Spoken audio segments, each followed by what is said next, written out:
Hello friends, I'm Evan Kamiko. Each week, join myself and an expert line panel dissecting the latest sports news from some of the nation's most elite college programs here in Bloomington to the biggest stadiums and stages around the world. This week is the best week of the semester. It's Masters Week. We're talking about who will win the illustrious green jacket and more. Stick around because we have a great show coming up on the Toss Up.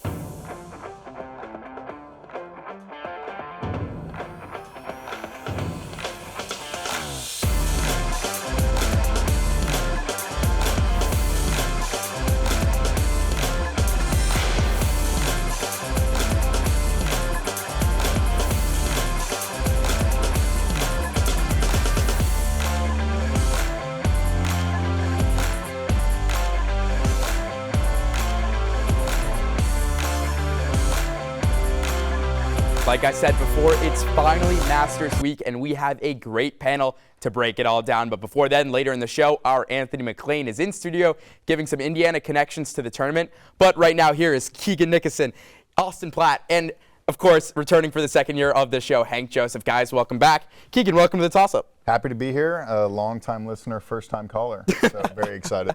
You too, welcome back. I feel like we see you every other week. Get in the hole. Happy to be back, baby. 1 year anniversary, so can't say enough. All right, well, since it's your 1 year anniversary, we'll start with you. Phil Mickelson is not playing in the Masters this year. What does the exclusion of Phil mean to golf and the tournament? Well, I think it means more to Phil than anything. I mean, the things that he said, he quickly retraced what he said, and he knows that, you know, this is the PGA Tour. This is the ultimate tour in the world when it comes to golf. And, yeah, it's tough for the Masters, but, you know, one day hopefully he'll be back there, you know, hitting the first drive. Maybe in 20, 25 years. So we'll see. We'll see. If he can still play golf, Of course. Yeah, of course he made the wrong decision, but you know, Phil's such a great character. Of course, he's known as lefties. You know, always brags about having the biggest calves, and he's always mic'd up, and it feels like he says the funniest things after hitting shots. So he's got a great relationship with the people, and he's done some questionable things. But those commercials with him on the driving range will never get old. So you know, you'll miss Phil, but he made a mistake, and now he's going to own up to it. Keegan? I really don't know if it's going to have that big of an impact. In all honesty, I think there's way too many big storylines coming into this Masters, especially with, you know, all the flight tracking activity of Tiger Woods, and he was on the driving range today. But you know, we'll get there. We'll get there. We'll get there. But I really think it might just be a 1 year thing where he just kind of serves as suspension, if that's what you want to call it, and then comes back. But. So let's get into the actual tournament. Austin, who's set to have a bounce back year from not making the cut, not performing that well last year? I mean, and there are plenty of options you could go here. Sergio Garcia is one guy. Of course, a Spaniard. He's won a few years back. So I think as a Spaniard, a guy who's already won the tournament, he's certainly, there are a lot of names out there that were disappointed. Augusta's such a tough place to play, and not many guys flourish so well. So I'll go with Sergio. Keegan? I think it's going to be Dustin Johnson. I think he really is the best golfer in the world, and he has been. I think this is really his era. Hank? I mean, yeah, Dustin Johnson, I hate to be that guy, but I mean, he played very well in the Dell match play this past week, and, you know, he just gets it going in the biggest tournaments of the year, and I think he's tired of being looked at as some guy that had it a couple years ago and doesn't quite have it right now. So I think he's really going to bring it this week. Or next week. I'm very excited. And here's someone who wasn't that bad, but I think this could be a Jordan Spieth year, and I say it all the time. I think I said it last year. Oh, too. you said it last year. That's every year. Or I mean, here's yeah, that's true. Or Rory. I mean, you look at those are two guys who haven't been performing well in the Masters lately. I mean, neither of them have finished top 10 in a while. So, you know, this could be the year. But then again, I say that every year. So what does it really matter? Yeah. No, I mean, if you keep saying it, eventually It's going to happen at some point. I'm Yeah, telling you, it's going to happen. The question bush, is, you'll hit it. Gotcha. definitely better than my actual golf swing. Anyway, Scotty Sheffler is arguably the hottest golfer right now. #1 in the world, has won 3 of his last 5. Hank, I'll start with you. Will he make it 4 of 6? Wow. I mean, that is tough. You know how I feel about the Masters. It's the toughest golf course, the toughest golf tournament in the world. Those tournaments he win, they were no slouches either. No, he won't make it 4 out of 6 because I'm just going to take the field against Scotty Sheffler. But I do expect him to put in a fantastic performance. And, I mean, the way he drives the ball and the way he putts the ball, when it gets to Sunday, he will hopefully be in the mix. Austin? Yeah, not many guys that do too well beforehand and then come to Augusta and win. That's so tough. And he's only played, I believe, 2 before, and he hasn't finished in the top 15. So it's tough to make that big jump, and especially with so much confidence. It's tough for someone, even with the Masters. That's such a tough golf course to play. He's only played it twice. That's not enough to put on the green jacket this year. Yeah, especially with him not having won a major so far. I think his best finish at a major is 4th at the Open. And those top 10 rankings right now, this early in the season, don't really mean much in all reality. You look at the top 10 in betting odds for this tournament and top 10 in the world, and there's only 2 that are in both. So you really got to look at the seasoned guys and the veterans, I think. And that's a perfect segue into my next question, because the top 10 is so skewed. I mean, you have Cameron Smith and Cameron Smith and Scotty Sheffler are the two in the top betting favorites and in the top 10. Who outside of that top 10, so you got a lot of names of good golfers, is going to make an impact, get their stock up, and win the tournament? Austin. Well, I know you're going to take Jordan Spieth because that's I'm not going to take Jordan Spieth. No, he already said it. He hit his Jordan Spieth counter for He today. can't. Thank you. He's already used that card. But I will go with Hideki Matsuyama. Won it all last year. Such a good golfer. Feels like he's always in the top 10, but not this time. So did I just take your answer? No. But I will go with Hideki Matsuyama with a solid chance to win. So you have him repeating. So I won't even ask. No, I don't. No, I actually don't. You don't? No, he's got a good chance to win. That doesn't necessarily mean he'll win. Okay. You're jumping the gun. I am jumping the gun. I am. What can I Toss-up. say? Whoa. What can I say? People are like, you're all stealing my questions today. Hank, what about you? I'm going to go with Will Zalatoris. He played really well last year. Hank's twin. He played really well last year. I don't think I resemble Will Yes, Zalatoris. you admitted it out there. No, you said it. And I said sure.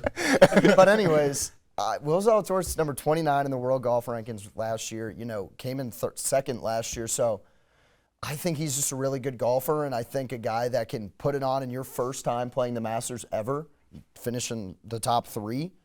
I think that you got a pretty good chance to win it the next year. Keegan? It's Brooks Koepka. I mean, talk about a guy who so heavily underperforms in any tournament that isn't a major. When the lights are on, he goes crazy, I think. I think it's Brooks Koepka. I'm going to go Patrick Cantlay, Patty Ice. I think that he's someone who, Patty Ice. we've seen it. Patty Ice, I mean, it's a great nickname. We've seen him perform really well all the time over the last year. He's one of the hottest golfers right now, despite not being in the top 10, but because nobody's in the top 10 right now. But I just think he's somebody that's going to come out and perform really well. And we've seen him when he has to clutch up on Sundays, whether that was the Ryder Cup last year or a couple of his wins. He's done it, and he's pulled out some big putts. So Absolutely. Now back to Austin's point, Hideki Matsuyama, the defending champion, the guy who gets to pick the Wednesday night champions dinner, which I'd love to be there, but obviously, I haven't won a Masters yet. Will Hideki Matsuyama repeat? Hank, what do you think? You know what I said last year? I'm going to say it again. We talked about Dustin Johnson coming off, that November Masters win. You just can't do it unless your name is Tiger Woods or Phil Mickelson, and neither of them even ever did it because it's just not doable. He won't do it, and he'll play well. Hopefully he'll even make the cut. Dustin didn't make it the cut last year, so he won't win it. I hate to break it to Hideki, but he'll play well. He'll play well. Austin? It's a tough pill to swallow. I will go with no as well. Last time someone did repeat was a guy named Tiger Woods. Not sure if you heard of him, 2001, 2002. So we were quite young back then, so I will go with no. Were you even born yet? Were you born? I was, yes, September 2002. Wait, now it's No, after. He said yes. Okay, no. Yes, I good. was not Good. No. That's great. That's great. That's how young this panel is to be talking about golf. That one of you us. are. I mean, I was Okay. what? So he repeated in 2002. I was like 1.5, I We would were say. 21, 22, 40 now. Yeah, I was 27. Like, you can see me at the bar with Tiger afterwards. Keegan, what about you? I think no, but I think if there's a guy who's going to have the discipline and really have the guts to be able to do it, I wouldn't be surprised if he did. I think he could possibly do it, but I'm going to go with no. And especially last year, like you looked at Matsuyama, nobody really wanted him to win. Everyone was like, "Oh, Will Zalatoris, we'd love him to win." I hear you like smiling. No, I agree. And he was 11 under, and he, barely held on to that win too, and everybody was disappointed. It's like, oh, well, that's not how you should win. And it's like, he won the Masters. What are you talking about? And as long as you win, you should win. But he's not in a big absolutely. feud Of with one of his course. fellow golfers, Yeah. and he's not a huge name. I mean, it's not so. like Tiger, Brooks, Koepka. I mean, granted, well, no, Tiger Bryson. was playing last. Tiger had a great didn't play performance last year. No, he didn't. He didn't because of the was car crash. Trying to win. That's not fun. That's not fun. No, we might need to just go to break. So coming up after the break, Anthony McClain joins the show to share an IU connection to the Masters, and we make our predictions. Stick around. We'll be right back.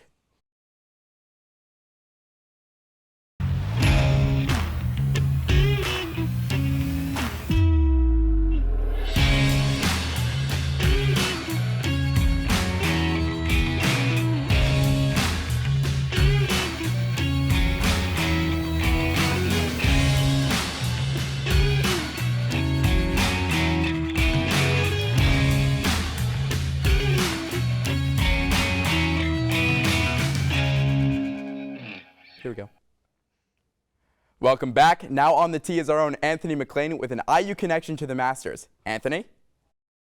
Thanks, Evan. With the Masters being less than 1 week away, it's only right to pay tribute to former Hoosier Fuzzy Zoeller. Other than having a fantastic name, Zoeller has won multiple golf tournaments in his lifetime. His most prolific achievement was being one of the 3 golfers to win the Masters in his first appearance. He also has 10 PGA Tour events under his belt, including 2 major championships.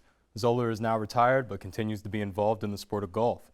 He has helped design multiple courses in his home state of Indiana, including the new Foul course here on campus. Zoeller has left his mark on the golf world and will be remembered not only as an IU legend, but a golfing legend as well. Evan, back to you. Thanks, Anthony. We've alluded to this question already. We're back with Hank Joseph, Austin Platt, and Keegan Nicholson. We've alluded to it. We've talked about Tiger. We went into the break talking about him. We'll come out of the break talking about him. Will Tiger Woods play this weekend, Keegan? I don't think he's going to. I think a lot of this stuff, I mean, he is at Augusta, but I think it could just be smoke and him possibly trying to just get back on track earlier than he wanted to. Austin, will he play? I think so. If he can swing the golf club and his swing looks better than ours, which is the answer is definitely yes. If he can advance the golf ball, then absolutely. With Phil out too, they've always had an interesting dynamic, kind of a rivalry in a sense, and not that people really mention that all that much. I think he wants to play. He won it a few years ago when no one thought he had a chance. So I think yes, Tiger Woods will be on the first tee come Thursday. Hank? Yeah, I mean, I think it is a little bit of smoke. I mean, you saw his interview with Jim Nantz. I mean, Tiger knows more about himself than anybody could. He's very, quiet guy, very reserved. I think he mentioned, in that interview, I don't know when I'll be playing. Nobody knows. I think he just wants to be a part of the Masters, but I don't know if he can play 4 days. I mean, Augusta isn't just like a course that you just get out there and just go play for 4 days in a PGA tournament. I don't know. I don't think so. I also think that it's a case of if he doesn't think that he can win, I don't think he's going to play at all. Exactly. Yeah. I think he's there and that it's great that he is there, but he said it a couple days ago. He's only going to play if his body allows him to play. I don't think it will. It just seems too soon. He hasn't really done any outings. You'd like to see Tiger play in one of those smaller tournaments before it gets to the Masters, when all the lights and all the cameras are on you. So I don't think he'll play, but it's really great to see him there, and he'll take part in all of the Masters celebrations and everything that comes along with it. So that'd be cool if he did like the par 3 challenge. If they'll let him do that, I think they would. I feel like he would too. And Charlie would probably get like 6 hole-in-ones, so that would make us feel great about our games, of course. Yeah. Charlie is something else. He'll win the Masters in like 6 years. So he's There's like 12 now. He'll be 18 when he wins his There's first already one. odds for it. So There are actually already odds for it? There's already odds for him to win a major as like a 10-year-old. Betting is just great. It's just great. That makes me feel great about my golf game. Yeah. The hours during quarantine I put working on my game. Anyway, speaking of former champions like Tiger, what former champ who's playing, because we don't know if Tiger is, has the best shot to win, Keegan? I think it's Dustin Johnson. Like I mentioned earlier, he is the best golfer in the world. Him and John Rahm right up there. Just guts of steel. I think it's Dustin Johnson. Hank? Since you said DJ, I'm going to go with a guy that won a while ago, Adam Scott. I mean, he's been playing some good golf as of late. He's like 33rd in the world golf rankings. It's so hard to win it again, especially when you're like out of your prime, and he is, but he's still got the smoothest, the most pure golf swing anybody I think has ever seen outside of Tiger in his prime. So I'm going to go with Adam Scott. Austin? I'll take Jordan Spieth. He should have won it 2 years in a row if he didn't put the ball in Rays Creek on that Sunday. But he's got the discipline. That's so important. You have to be mature on this golf course. He's been there, and he's kind of been in there on Sundays the last few years. Kind of snuck up the last few years after kind of being out of contention. So I think if he puts together a better few first rounds, I think we could see him at the top come Sunday. I'm going to pass my Spieth quota. I'm going to go Spieth as well. So I don't think I need to speak more on that. Speaking of veterans, because Spieth has missed the cut before, what veteran do you think, Hank, will miss the cut? I mean, a guy like Patrick Reed, I think, could just go out there and just kind of start fuming on himself and just get a little bit upset. He'll be upset at the dinner. Yeah, sure. It may not be his type of style. But yeah, I mean, I don't know. It's kind of such a crapshoot when it comes to picking somebody who's going to miss the cut. I don't think Bryson DeChambeau can make the cut, to be honest. I mean, he's a guy that talks big game and talked big game last year. It's a par 67 and then went out there and missed the cut. I think Bryson could miss it again. It would make me very happy. So I take it you're a Bryson versus Brooks. No, not at all. I think that the way that he tries to play the game does frustrate me a little bit. I wish I could drive at 700 yards. That'd be awesome. But you can't overpower the Masters, which is why it's one of the greatest tournaments ever. Always will be. And it's why he hasn't won yet. Austin. Speaking of long drivers, I'll take Rory Mcilroy. He's actually played quite well in the Masters the last few years, but long drivers do not fare well at this course historically, and I think he won't be able to do it again. Another year older, and long drivers say that they don't do too well, and I think Rory, had a bit of a surprise, I think, will not make the cut on Saturday, Sunday. Keegan? Max Homa. Max Homa is the best golfer in the world at not making cuts. He performs on Thursday. It's a work-life balance thing. I'm going to credit Caleb Pressey with this. Yeah. Why would you want to work on Saturday and Sunday? And he has a great work-life balance. So it's Max Homa.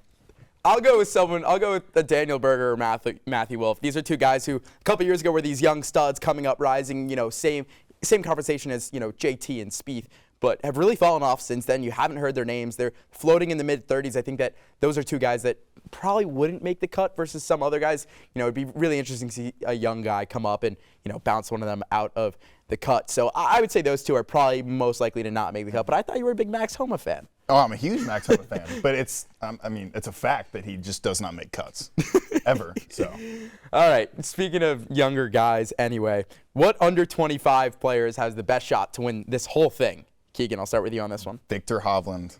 I love how gritty he is. I think during quarantine he kind of drove all over the country to different tournaments, and he's really just showed the kind of battle between him and Morikawa. I love that. But Victor Hovland, I think. Do you think that could be the next great golf rivalry? It possibly Hovland, could be. Morikawa? I think Hovland's got a little bit of attitude to him too. So. Because I was going to say Morikawa's got the best chance at the under 25, but we'll see.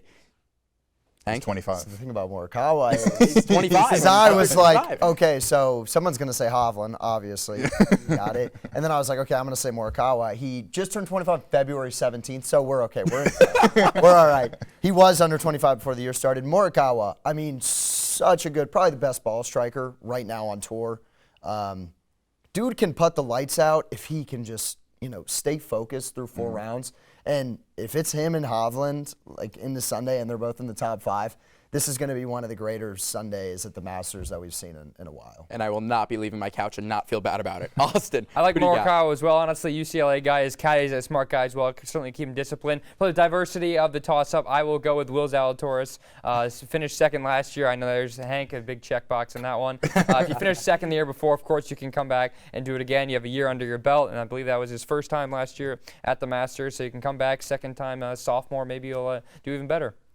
All right, one of the big things about the Masters before we make our actual predictions is the food. I'm a big food guy. What can I say? I love a good food, and I love looking at the menus. If you were at the Masters and could pick one food to order, what would you do? I'll probably go, but honestly, a bit off the map hearing your answers before. A grilled chicken sandwich. If you're going to Augusta for the very first time, you're going to be walking around. You want to see everything, what it's like. You're going to be hungry. You're going to be a bit tired. You need some protein. Grilled chicken is what you'd go with. You got to be able to walk all 18 holes. See everything. Keegan, I think you love that answer. I don't know. Might do the chicken wrap if you want to be healthy. Yes, a wrap. Yeah. Yes, of course I'm a wrap guy. No, I'm just going to have grilled chicken on the plate and enjoy it. My roommate had that for dinner last night. Just grilled chicken on a plate. Keegan, what would you eat? I got to go with the barbecue. I think that Georgia barbecue could be really different. I'm guessing you're going to say the pimento cheese. You're not going to say pimento cheese? I'm going to say that. See, said that last the pimento cheese is the obvious answer, but, if it's just cheese on a sandwich, I got to get some barbecue in there. Okay. Hank? Do not disrespect the pimento cheese, first of all. Second of all, I'm going to go with the ham and cheese on rye bread. Super simple option, but they melt that Swiss cheese and with the ham right on rye bread. It's not much, but it's enough to get you by. Does it do the job? I think so. We'll find out. Really know. We'll be there soon. Exactly. I would say, the $8 beer. The fact that you're charging $8 is crazy. But I'm going to go with the pimento cheese. I said it last year. I'm going to say it again. Grilled cheese is one of my favorite foods, and I'm going to keep it that way. Give me the pimento grilled cheese and the popcorn, too. I almost thought about shipping out popcorn to my place last year. It was close, and then I saw, $80 for 4 things? No, I'm good. But that's just Masters food. Everything's overpriced. $8 beers? $8 beers. So beers are cheaper at the Masters than Gainbridge Fieldhouse? Are they? Yeah, $13 at Gainbridge. Really? Yeah. You hear that, Gainbridge? Yeah. Big Ten. Anyway, let's get into it. Let's make predictions. Austin, who do you got winning the Masters 2022? John Rahm. I think this guy is certainly due. Hank, you hate all my No, I knew it. No, I just knew it. His reaction to Love it. everything. Great pick. Thanks very much. Don't take Pat that my back on Great that one. pick, great He's pick. finished in the top 10 last few years. He's a year older. He's got a major under his belt. I think this is his year. John Rahm, give that man the green jacket. I'm going to jump in before you two go because I'm really excited to hear your picks. I'm going to go Justin Thomas. He's my guy. I've bet on him the last couple of years. I'm going to do it again. JT is going to win the Masters this year. Because I said that, now he's not going to make the cut. Hank, who do you have and why? Morikawa's already won one major. Why not another one? I mean, he's certainly got the game. He's got the mindset. He's got that Tiger type of killer instinct, that mentality. You know, I don't care if I already said it. He can totally get the job done. And like I said, it's a crapshoot. You never know. So you're going polar opposite from Bryson in terms of how they react to this field? Yes. Gotcha. Okay. Keegan. Brooks Koepka. Just performs at majors. Everyone wants to see him win. It would be fun. Stick it in Bryson's face a little bit. Brooks Koepka. All right, guys. Thank you so much for joining the show. That was really entertaining. That's going to do it for the show this week. Be sure to continue the discussion and follow us on Instagram and Twitter at IUSTV Sports. With that, there's one thing left to do, so toss it up, find out if we'll catch it, and we'll see you next week.